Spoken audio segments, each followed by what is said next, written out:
Hey there, welcome back to the channel, and I feel everyone knows what the art style challenge is at this point. It's somehow become a rite of passage for any aspiring online artist to try their hand at replicating art styles and then make it into a video. I should know, as I originally did this challenge back in 2022, but chickened out making it into a video.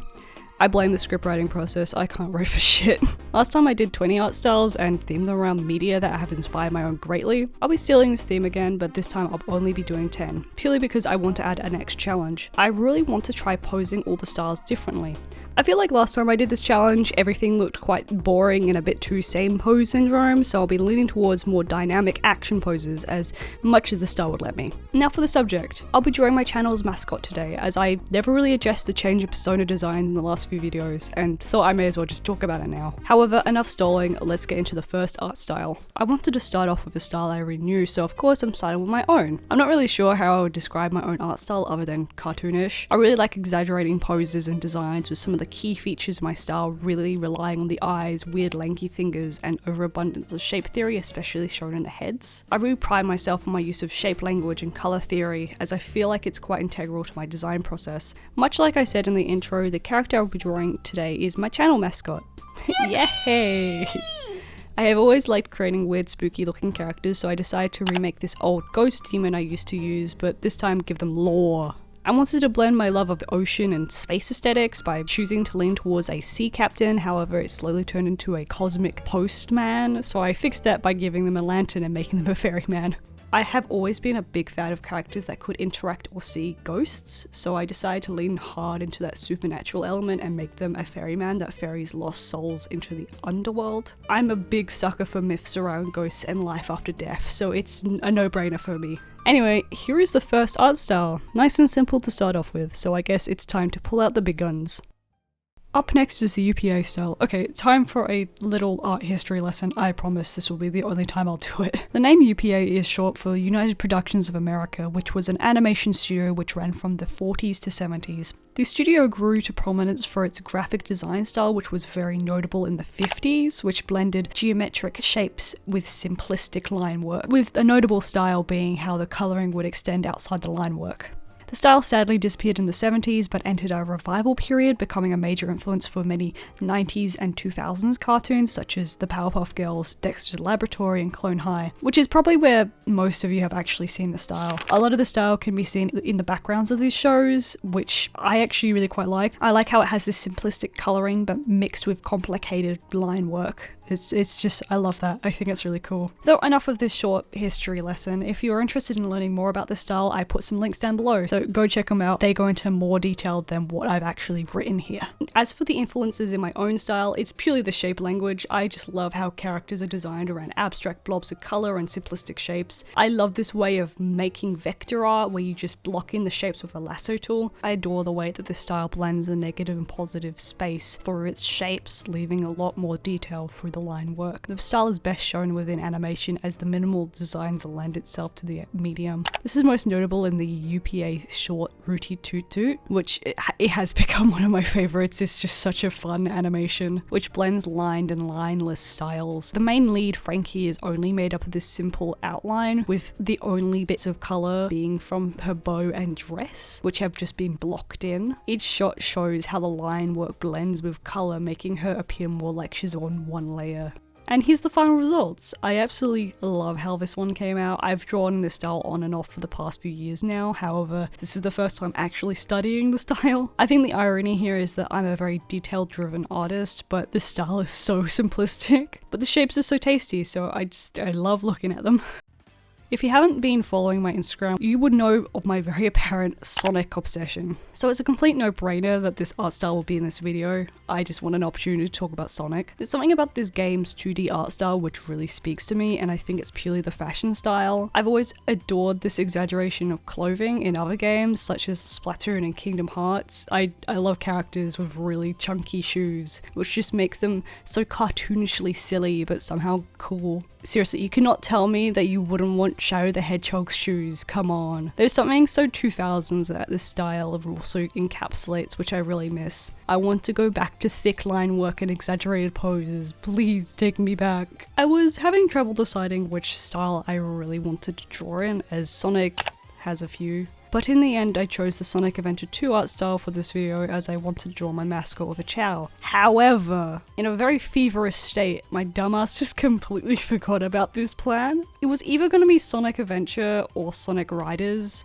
and I'm actually kind of really disappointed I didn't do Sonic Riders because that art style, like, it fucking slaps. Like, look at that. Like, the way that they do the pencil lines, it's just, it's sick. But I persevered. The process actually turned out really quite well, and I don't regret drawing the Sonic Adventure 2 art style. It was one of the styles I was really scared about touching and put off until the last minute because I wasn't sure how to do the shading style, but I got there in the end with nothing but an airbrush and a dream. And here's the Sonic art style. I decided to make my mascot into a bat as I thought it would be cute and also fitting with the bat wings. This is also probably the only style where the bat wings actually work.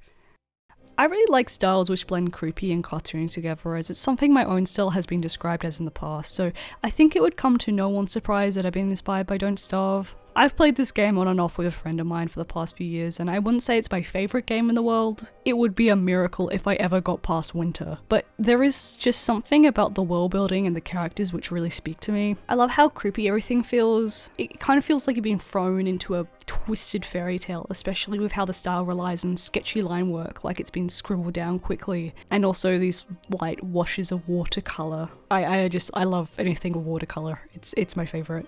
Some of my favourite sets of illustrations are the character portraits. I love how it looks like the figures have been poorly cut out, leaving this imperfect white border around them, really cementing that storybook feel. It's quite funny because I wouldn't say I want my art style to look like Don't Starve, however, it definitely gave me so much trouble as I kept on worrying that it looked too closely to my own. And this is purely because of the eyes. When drawing, I think the eyes are the most important aspect of the design, so because my eyes are so close to the Don't Starve style, it just kept on messing with me. Anyway, here it is. I'm now realizing this is probably where I was inspired to start drawing characters with white eyes. That or Homestuck, but we don't need to talk about my middle school Homestuck phase.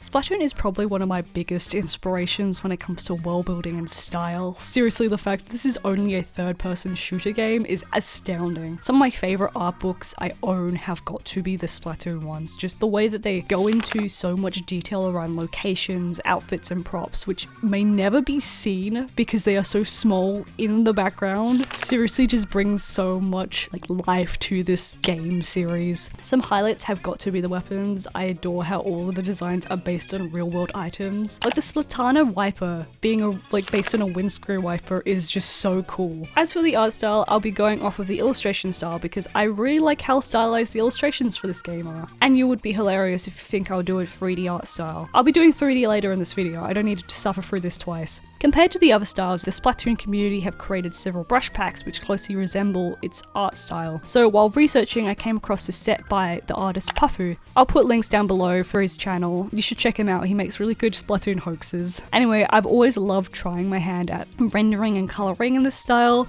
There's just something about the use of layering colours which is just really fun to do. I kind of wish I pushed for more undertones, which is best shown in the Squid Sister image. You can kind of see this within my attempt, however I think I just made it a little bit too dull. And here is my Octo. I think overall the face kind of turned out a little bit too much like my own style. I really wanted to push for this kind of crooked mouth that a lot of the characters have, but in the end it just kind of looks a little I guess this came out more like a colouring style than an art style, which I'm not complaining. I'll always jump at the opportunity to try and colour in this style. This was so much fun.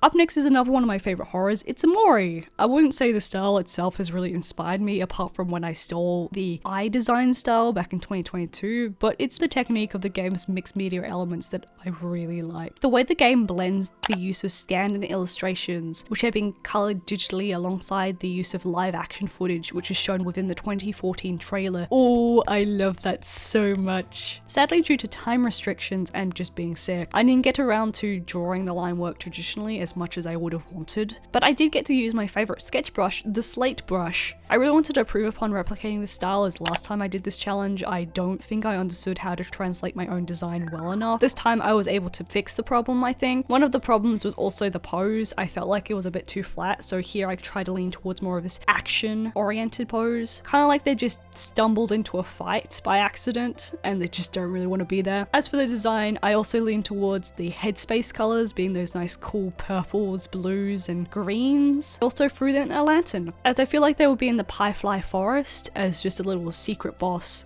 And here is the final result. I really like how the cross-hatching came out, however I feel like I made the hair a little bit too pointy. Every time I look at it, it just reminds me of Sora from Kingdom Hearts, but I think I also just have Kingdom Hearts brain at the moment because I've been watching Snapcube's Let's Play of Kingdom Hearts 2. Snapcube has been my saviour with their hour-long videos of this game. If you don't know already, but I'm a major ARG and unfiction fan, so of course Welcome Home is here. Seriously, just look at its style, it's absolutely stunning. I've been into this genre since finding the Slenderverse during middle school, and I feel like I've seen my fair share of projects, but I don't think anything can hold a candle to what Welcome Home has set out to accomplish. Seriously, it's like one of the most unique projects in this genre. It felt so much like a breath of fresh air seeing something different. I adore digging through the website, finding hidden things, uncovering mysteries, and on top of that, I love the Muppets. So Welcome Home just feels like a little treat for me. I love the use of colour within Welcome Home styles, just the way the characters pop with vibrancy. It really brings so much whimsy to this series, so I decided to change up the colour scheme of my mascot to fit the universe better. At first I wanted to make their colouring style similar to the Joyful family, as I'm planning to make them a rainbow monster, and I just really like characters which are made up of a single colour. However, because my mascot is a ginger, I opted out of that approach to make them more like Julie. I feel like this whole process could be best described as taking a lot of creative liberties, especially when it comes to the wings. I'm not really sure how they would work within the universe, so I'm just going to say it's a cape similar to Frank's vampire costume and leave it at that. As for the pose, I think it was a bit of a missed opportunity, as all of the characters in the lineup are holding items which associate with their interests, so a lantern would be so fitting here. I also wasn't really vibing with the process this time. Here's the final result. In the end, I think this is my least favourite so far. I'm not really sure why, but the drawing just looks a little bit off. I feel like they would stick out a little bit too much next to the main cast. It's probably the lack of pupils or the use of purple, which interesting enough, none of the main cast have any purple in their design. Next up is one of my all-time favourites franchises, The Moomins. Some of my favourite books growing up were the Moomin Troll series by Tove Jansson. The mix of these beautiful watercolour illustrations alongside the story are just some of my biggest inspirations. I own these spectacular hardback editions which come with these full illustration dust jackets. November and Moominvalley is probably one of my favourites. The last time I did this challenge I drew in Tove's style, however as the Moomins have had so many adaptations at this point, and keeping with almost all of these styles of video games, I decided to draw in the style of the Moomin video game, Snufkin Melody of Moominvalley. This probably has to be one of the best adaptations of the Moomins, just the way that the developer Hyper Games went about making these designs so close to the book counterpart. It just makes me so happy. I adore the books a lot more than any other adaptation. I love the use of this watercolor-like technique which every character is washed in. It just feels like the books have come alive. As for my own design, I wanted to lean towards this paper-like texture within my drawing, which can be seen with the white outline of the character and this watercolor texture. I'm not really sure if the watercolor texture translated exactly. I don't really care. I'm still completely vibing with the drawing. And here's the final result. I absolutely love how this came out, and I had a lot of fun drawing in this style, especially when it came to rendering and colouring process. I just love how well I was able to translate the design to be more simplistic. And as a little treat to the Moomin fans, I decided to throw in two little Hackney Fatners just for fun. They probably investigate the island a bunch and then get scared by the little ghosties. If you're planning on checking out anything I've mentioned in this video, you should really check out Tangle Tower. People are absolutely sleeping on this game. It's a line of murder mystery point and click games in a series known as the Detective Grimoire series, with Tangle Tower being the newest game, and will be the art style I'll be drawing in today. Its style is quite simplistic, however it has this amazing use of shape language within the character's hair and body types. Plus they use my favourite type of character design, which is long necks. Even though I adore the stylization, it's really the backgrounds in the games that really inspire me. The use of colour in this game really sets the scene for all the tower rooms, from the extremely moody music room presenting this dramatic piece to the sanitized use of greens and blues within the resident scientist room Fifi, with the only warm pops of colour being the energy drink cans. There is just so much detail in these backgrounds that I would love to learn from for my own work. As for my design, I don't think there is really much to say, but it was a breath of fresh air to finally draw something less detailed. Here's Tangle Tower. I really like the use of black and white within this design. It's just so much fun to draw that type of line work.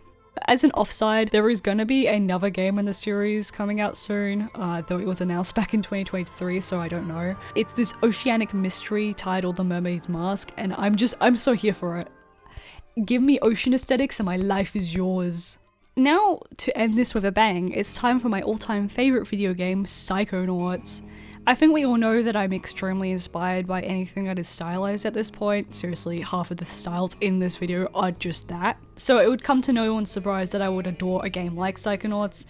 It's such shape theory insanity at its finest. The style, especially within the first game, is so cartoonish. The way the character heads are exaggerated and necks elongated really set it apart from many video games at the time. And this purely was thanks to the art director Scott Campbell, whose style was used to model these characters off of. The early concepts for Psychonauts are some of the coolest pieces I've come across. The mix of traditional mediums used to sketch and refine the designs really picture his thought process with each page. He has also all these little doodles all over them, and it just looks so cool. However, today I'll be using the more recognizable style, which is the 3D art style. See, it came back. I said in the Splatoon section that I wasn't going to do a 3D art style until now, so here it is. This was another art style I did back in 2022, which I was really happy with how that came out back then. However, I think I actually just made it look better this time. I really leaned towards the more cartoonish nature, which I just didn't do in the original for some reason. I think this was the only style which I was able to really translate my mascot well into, purely because a lot of the clothing style resembles the game. And that's also purely because I've been so inspired by this game over the years. I also really like 70s fashion, so corduroys are my favorite clothing choice. I really wanted to give them an action pose very similar to the main protagonist Rasputin, so I posed them with the weird hand thing that all the psychics do. I just think it's neat. And here is the final result. I adore how this came out. It was one of the styles I was putting off due to how I was scared that I would translate it poorly, but it was nice to get out of my comfort zone for once and just actually do a thing that I wouldn't necessarily normally do. 3D is weirdly hard. Though I kind of wish I leaned towards shading a lot more of the face. I really wanted to make those eyes pop. They most definitely work within the mother lobe, most likely in the mailroom, purely because they can never beat the mailman allegations at this point. At least they would be a cool psychic though. And finally we have reached the end. After suffering through a cold and general busyness, this video is finally finished! Yay! I think I can certainly say that I have definitely improved from the last time I did this challenge. It was really fun being able to go over old art styles, but also welcome in some new ones that I haven't drawn in before, and I think most of them came out pretty accurate. As for the poses, I'm quite happy with how most of them came out. It definitely added a level of difficulty as I was trying to make them look quite unique, but also somehow work in these art styles, which at times could be really quite difficult because I couldn't find a lot of action poses. However, same pose syndrome somehow won, with two of them ending up being kind of the same pose but mirrored. So you win some, you lose some, I guess. I hope you enjoyed this video. Comment down below if you want a part 2 or if you enjoyed any of the art styles. You can find my socials in the description. I'll be posting those images on there later. I guess like, share and subscribe if you want to see more of my wacky antics, and I guess I'll see you next time. Bye.